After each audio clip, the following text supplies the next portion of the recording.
प्यारे परमेश्वर, इस अच्छे से समय के लिए आपको धन्यवाद देते हैं। आज के इस बाइबल वचन समय को भी आप आशीषदायक बना के दीजिए।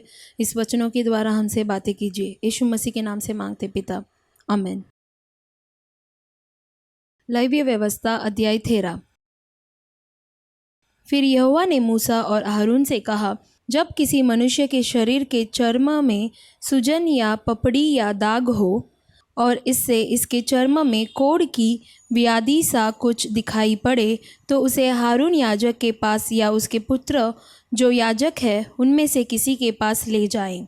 जब याजक उसके चर्म की व्याधि को देखे और यदि उस व्याधि के स्थान के रोए उजले हो गए हो और व्याधि चर्म से गहरी दिखाई पड़े, तो वह जान ले कि कोढ़ की व्याधि है, और याजक उस मनुष्य को देखकर उसको अशुद्ध ठहराए।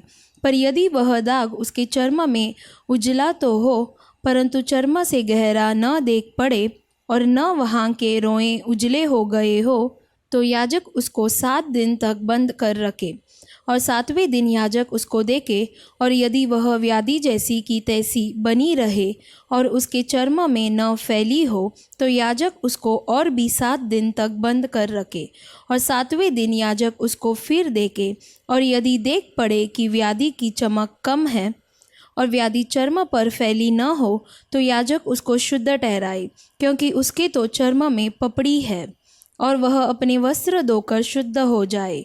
पर यदि याजक की उस जांच के पश्चात जिसमें वह शुद्ध ठहराया गया था, वह पपड़ी उसके चर्म पर बहुत फैला जाए, तो वह फिर याजक को दिखाया जाए। और यदि याजक को देख पड़े कि पपड़ी चर्म में फैल गई है, तो वह उसको अशुद्ध ठहराए, क्योंकि वह कोढ़ ही है। यदि कोढ़ की सी व्याधि किसी मनुष्य के हो, तो वह याजक के पास पहुंचाया जाए, और याजक उसको देखे, और यदि वह सूजन उसके चर्म में उजली हो और उसके कारण रोए भी उजले हो गए हो, और उस सूजन में बिना चर्म का मांस हो, तो याजक जाने कि उसके चर्म में पुराना कोढ़ है, इसलिए वह उसको अशुद्ध ठहराए और बंद न रखे, क्योंकि वह अशुद्ध है। और यदि कोढ़ किसी के चर्म से फूटकर यहाँ तक फैल जाए कि जहाँ कहीं याजक देखे रोगी के सिर से पैर के तलवे तक कोढ़ ने सारे चर्म को छा लिया हो, तो याजक ध्यान से देखे, और यदि कोढ़ ने उसके सारे शरीर को छा लिया हो, तो वह उस व्यक्ति को शुद्ध ठहराए, और उसका शरीर जो बिल्कुल उजला हो गया है वह शुद्ध ही ठहरे। पर जब उसमें चर्महीन मांस देख पड़े, तब वह अशुद्ध ठहरे, और याजक चर्महीन मांस को देखकर उसको अशुद्ध ठहराए, क्योंकि वैसा चर्महीन मांस अशुद्ध ही होता है, वह कोढ़ है। पर यदि वह चर्महीन मांस फिर उजला हो जाए, तो वह मनुष्य याजक के पास जाए, और याजक उसको देखे, और यदि वह व्याधि फिर से उजली हो गई हो, तो याजक रोगी को शुद्ध जाने वह शुद्ध है। फिर यदि किसी के चर्म में फोड़ा होकर चंगा हो गया हो और फोड़े के स्थान में उजली सी सूजन या लाली लिए हुए उजला दाग हो, तो वह याजक को दिखाया जाए, और याजक उस सूजन को देखे, और यदि वह चर्म से गहरा दिखाई पड़े और उसके रोए भी उजले हो गए हो, तो याजक यह जानकर उस मनुष्य को अशुद्ध ठहराए, क्योंकि वह कोढ़ की व्याधि है जो फोड़े में से फूटकर निकली है। परंतु यदि याजक देखे कि उसमें उजले रोए नहीं है और वह चर्म से गहरी नहीं और उसकी चमक कम हुई है, तो याजक उस मनुष्य को 7 दिन तक बंद कर रखे। और यदि वह व्याधि उस समय तक चर्म में सचमुच फैल जाए, तो याजक उस मनुष्य को अशुद्ध ठहराए, क्योंकि वह कोढ़ की व्याधि है। परंतु यदि वह दाग न फैले और अपने स्थान ही पर बना रहे, तो वह फोड़े का दाग है, याजक उस मनुष्य को शुद्ध ठहराए। फिर यदि किसी के चर्म में जलने का घाव हो और उस जलने के घाव में चर्महीन दाग लाली लिए हुए उजला या उजला ही हो जाए, तो याजक उसको देखे, और यदि उस दाग में के रोए उजले हो गए हो और वह चर्म से गहरा दिखाई पड़े, तो वह कोढ़ है जो उस जलने के दाग में से फूट निकला है। याजक उस मनुष्य को अशुद्ध ठहराए, क्योंकि उसमें कोढ़ की व्याधि है। पर यदि याजक देखे कि दाग में उजले रोए नहीं और न वह चर्म से कुछ गहरा है और उसकी चमक कम हुई है, तो वह उसको 7 दिन तक बंद कर रखे, और 7वें दिन याजक उसको देखे, और यदि वह चर्म में फैल गई हो तो वह उस मनुष्य को अशुद्ध ठहराए, क्योंकि उसका खोड़ की व्याधि है। परंतु यदि वह दाग चर्म में नहीं फैला और अपने स्थान ही पर जहाँ का तहाँ बना हो और उसकी चमक कम हुई हो, तो वह जल जाने के कारण सूजा हुआ है। याजक उस मनुष्य को शुद्ध ठहराए, क्योंकि वह दाग जल जाने के कारण से है। फिर यदि किसी पुरुष या स्त्री के सिर पर या पुरुष की दाढ़ी में व्याधि हो, तो याजक व्याधि को देखे, और यदि वह चर्म से गहरी देख पड़े और उसमें बुरे बुरे पतले बाल हो, तो याजक उस मनुष्य को अशुद्ध ठहराए। वह व्याधि सेहुओं अर्थात सिर या दाढ़ी का खोड़ है। और यदि याजक सेहुए की व्याधि को देखे कि वह चर्म से गहरी नहीं है और उसमें काले काले बाल नहीं है, तो वह सेहुए के रोगी को 7 दिन तक बंद कर रखे, और 7वें दिन याजक व्याधि को देखे। तब यदि वह सेहुआ फैला न हो और उसमें बुरे बुरे बाल न हो और सेहुआ चर्म से गहरा न देख पड़े, तो यह मनुष्य मूंडा तो जाए, परंतु जहाँ सेहुआ हो वहाँ न मूंडा जाए। और याजक उस सेहुओं वाले को और भी 7 दिन तक बंद करे, और 7वें दिन याजक सेहुए को देखे, और यदि वह सेहुआ चर्म में फैला न हो और चर्म से गहरा न देख पड़े, तो याजक उस मनुष्य को शुद्ध ठहराए, और वह अपने वस्त्र धो के शुद्ध ठहरे।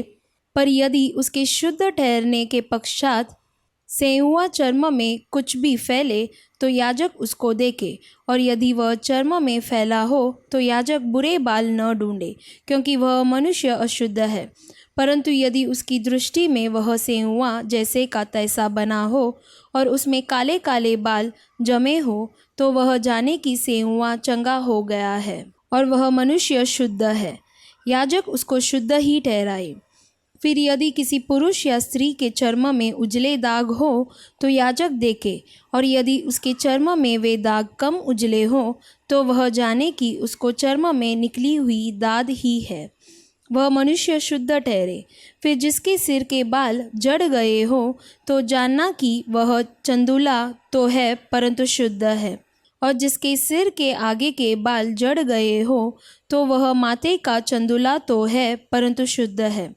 परंतु यदि चंदुले सिर पर या चंदुले माथे पर लाली लिए हुए जली व्याधि हो, तो जानना कि वह उसके चंदुले सिर या चंदुले माथे पर निकला हुआ कोढ़ है, इसलिए याजक उसको देखे।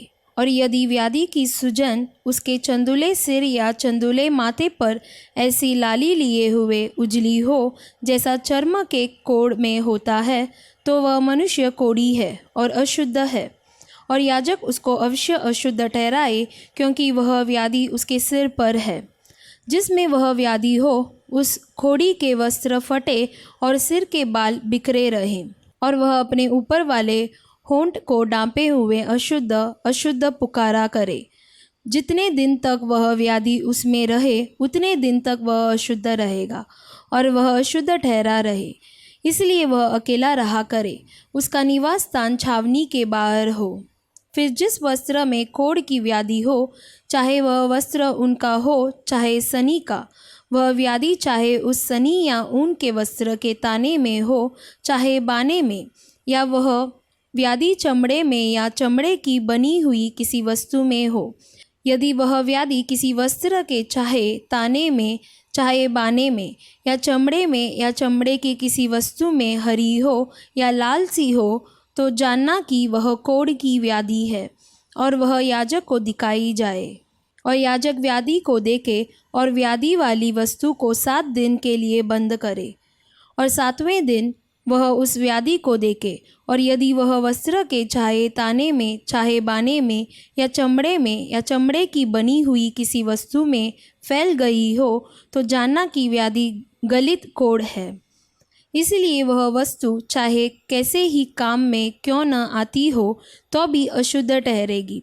वह उस वस्त्र को जिसके ताने या बाने में वह व्याधि हो, चाहे वह उनका हो चाहे सनी का या चमड़े की वस्तु हो, उसको जला दे। वह व्याधि गलित कोढ़ की है, वह वस्तु आग में जलाई जाए। यदि याजक देखे कि वह व्याधि उस वस्त्र के ताने या बाने में या चमड़े की उस वस्तु में नहीं फैली, तो जिस वस्तु में व्याधि हो उसके धोने की आज्ञा दे। तब उसे और भी 7 दिन तक बंद कर रखे, और उसके धोने के बाद याजक उसको देखे। और यदि व्याधि का न तो रंग बदला हो और न व्याधि फैली हो, तो जानना कि वह अशुद्ध है। उसे आग में जलाना, क्योंकि चाहे वह व्याधि भीतर चाहे ऊपरी हो, तो भी वह खा जाने वाली व्याधि है। पर यदि याजक देखे कि उसके धोने के पश्चात व्याधि की चमक कम हो गई, तो वह उसको वस्त्र के चाहे ताने चाहे बाने में से या चमड़े में से फाड़ के निकाले। और यदि वह व्याधि तब भी उस वस्त्र के ताने या बाने में या चमड़े की उस वस्तु में दिखाई पड़े, तो जानना कि वह फूट के निकली हुई व्याधि है। और जिसमें वह व्याधि हो उसे आग में जलाना। यदि उस वस्त्र से जिसके ताने या बाने में व्याधि हो या चमड़े की जो वस्तु हो उससे जब धोई जाए और व्याधि जाती रहे, तो वह दूसरी बार धुल कर शुद्ध ठहरे। ऊन या सनी के वस्त्र में के ताने या बाने में या चमड़े की किसी वस्तु में जो खोड़ की व्याधि हो उसके शुद्ध और अशुद्ध ठहराने की यही व्यवस्था है। आमीन। लूका अध्याय 15। सब चुंगी लेने वाले और पापी उसके पास आया करते थे ताकि उसकी सुने। पर फरीसी और शास्त्री कुड़कुड़ाकर कहने लगे, यह तो पापियों से मिलता है और उनके साथ खाता भी है।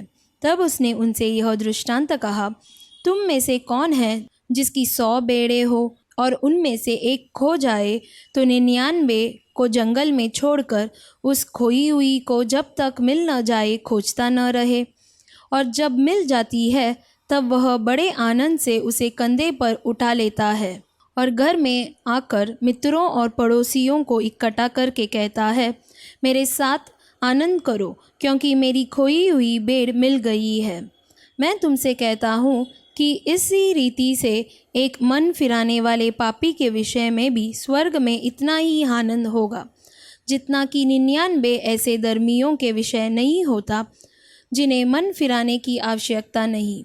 या कौन ऐसी स्त्री होगी जिसके पास 10 सिक्के हो और उनमें से एक खो जाए, तो वह दिया जलाकर और घर झाड़ बुहार कर जब तक मिल न जाए जी लगाकर खोजती न रहे। और जब मिल जाता है तो वह अपनी सखियों और पड़ोसिनियों को इकट्ठा करके कहती है, मेरे साथ आनंद करो, क्योंकि मेरा खोया हुआ सिक्का मिल गया है। मैं तुमसे कहता हूँ कि इसी रीति से एक मन फिराने वाले पापी के विषय में परमेश्वर के स्वर्गदूतों के सामने आनंद होता है। फिर उसने कहा, किसी मनुष्य के 2 पुत्र थे। उनमें से छोटे ने पिता से कहा, हे पिता, संपत्ति में से जो भाग मेरा हो वह मुझे दे दीजिए। उसने उनको अपनी संपत्ति बांट दी। बहुत दिन न बीते थे कि छोटा पुत्र सब कुछ इकट्ठा करके दूर देश को चला गया और वहाँ कुकर्म में अपनी संपत्ति उड़ा दी। जब वह सब कुछ खर्च कर चुका तो उस देश में बड़ा अकाल पड़ा और वह कंगाल हो गया। इसलिए वह उस देश के निवासियों में से एक के यहाँ जा पड़ा। उसने उसे अपने खेतों में सूअर चराने के लिए भेजा और वह चाहता था कि उन फलियों से जिन्हें सूअर खाते थे अपना पेट भरे, और उसे कोई कुछ नहीं देता था। जब वह अपने आपे में आया तब कहने लगा, मेरे पिता के कितने ही मजदूरों को भोजन से अधिक रोटी मिलती है और मैं यहाँ भूखा मर रहा हूँ। मैं अब उठकर अपने पिता के पास जाऊँगा और उससे कहूँगा कि पिताजी, मैंने स्वर्ग के विरोध में और तेरी दृष्टि में पाप किया है। अब इस योग्य नहीं रहा कि तेरा पुत्र कहलाऊँ। मुझे अपने एक मजदूर के समान रख ले। तब वह उठकर अपने पिता के पास चला। वह अभी दूर ही था कि उसके पिता ने उसे देखकर तरस खाया और दौड़कर उसे गले लगाया और बहुत चूमा। पुत्र ने उससे कहा, पिताजी, मैंने स्वर्ग के विरोध में और तेरी दृष्टि में पाप किया है और अब इस योग्य नहीं रहा कि तेरा पुत्र कहलाऊं। परंतु पिता ने अपने दासों से कहा, झट अच्छे से अच्छा वस्त्र निकालकर उसे पहनाओ और उसके हाथ में अंगूठी और पाँवों में जूतियाँ पहनाओ, और पला हुआ बछड़ा लाकर मारो ताकि हम खाएं और आनंद मनाएं, क्योंकि मेरा यह पुत्र मर गया था फिर जी गया है, खो गया था अब मिल गया है। और वे आनंद करने लगे। परंतु उसका जेठा पुत्र खेत में था। जब वह आते हुए घर के निकट पहुंचा तो उसने गाने बजाने और नाचने का शब्द सुना। अतः उसने एक दास को बुलाकर पूछा, यह क्या हो रहा है? उसने उससे कहा, तेरा भाई आया है और तेरे पिता ने पला हुआ बछड़ा कटवाया है, इसीलिए कि उसे भला चंगा पाया है। यह सुनकर वह क्रोध से भर गया और भीतर जाना न चाहा, परंतु उसका पिता बाहर आकर उससे मनाने लगा। उसने पिता को उत्तर दिया, देख, मैं इतने वर्ष से तेरी सेवा कर रहा हूँ और कभी भी तेरी आज्ञा नहीं टाली, तो भी तूने मुझे कभी एक बकरी का बच्चा भी न दिया कि मैं अपने मित्रों के साथ आनंद करता। परंतु जब तेरा यह पुत्र, जिसने तेरी संपत्ति वेश्याओं में उड़ा दी है, आया तो उसके लिए तूने पला हुआ बछड़ा कटवाया। उसने उससे कहा, पुत्र, तू सर्वदा मेरे साथ है और जो कुछ मेरा है वह सब तेरा ही है, परंतु अब आनंद करना और मगन होना चाहिए, क्योंकि यह तेरा भाई मर गया था फिर जी गया है, खो गया था अब मिल गया है। आमीन। प्रकाशित वाक्य अध्याय 10। फिर मैंने एक और शक्तिशाली स्वर्गदूत को बादल ओढ़े हुए स्वर्ग से उतरते देखा। उसके सिर पर मेघधनुष था, उसका मुंह सूर्य के समान और उसके पांव आग के खंभे के समान थे। उसके हाथ में एक छोटी सी खुली हुई पुस्तक थी। उसने अपना दाहिना पाँव समुद्र पर और बायां पृथ्वी पर रखा और ऐसे बड़े शब्द से चिल्लाया जैसा सिंह गरजता है। और जब वह चिल्लाया तो गर्जन के 7 शब्द सुनाई दिए। जब 7 गर्जन के शब्द सुनाई दे चुके तो मैं लिखने पर था, पर मैंने स्वर्ग से यह शब्द सुना, जो बातें गर्जन के उन 7 शब्दों से सुनी है, उन्हें गुप्त रख और मत लिख। जिस स्वर्गदूत को मैंने समुद्र और पृथ्वी पर खड़े देखा था, उसने अपना दाहिना हाथ स्वर्ग की ओर उठाया, और जो युगानुयुग जीवता है, और जिसने स्वर्ग को और जो कुछ उसमें है, और पृथ्वी को और जो कुछ उस पर है, और समुद्र को और जो कुछ उसमें है सृजा, उसी की शपथ खाकर कहा, अब तो और देर न होगी, वरन 7वें स्वर्गदूत के तुरही फूंकने पर होने वाले शब्द के दिनों में परमेश्वर का गुप्त मनोरथ उस सुसमाचार के अनुसार जो उसने अपने दास भविष्यद्वक्ताओं को दिया पूरा होगा। जिस शब्द को मैंने स्वर्ग से बोलते सुना था, वह फिर मेरे साथ बातें करने लगा, जा, जो स्वर्गदूत समुद्र और पृथ्वी पर खड़ा है, उसके हाथ में की खुली हुई पुस्तक ले ले। मैंने स्वर्गदूत के पास जाकर कहा, यह छोटी पुस्तक मुझे दे। उसने मुझसे कहा, ले, इसे खा ले।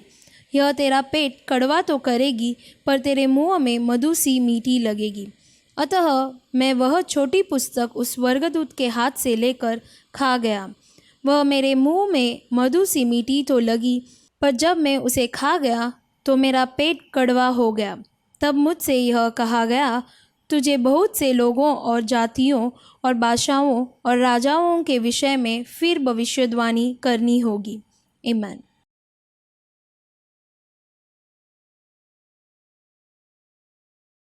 प्यारे परमेश्वर जी, इस समय के लिए आपको धन्यवाद देते हैं। आज के इस बाइबल वचन समय को भी अपने आशीषदायक बना के दिया। जिसे हम पढ़े थे, परमेश्वर उस बेटे ने अपने पिता से बहुत दूर हो गया था, उसी प्रकार हम नहीं रहना चाहिए। परमेश्वर, हमारा और आपका रिश्ता हमेशा बने रहने के लिए हम प्रार्थना करते, यीशु मसीह के नाम से मांगते पिता, आमीन। God bless you.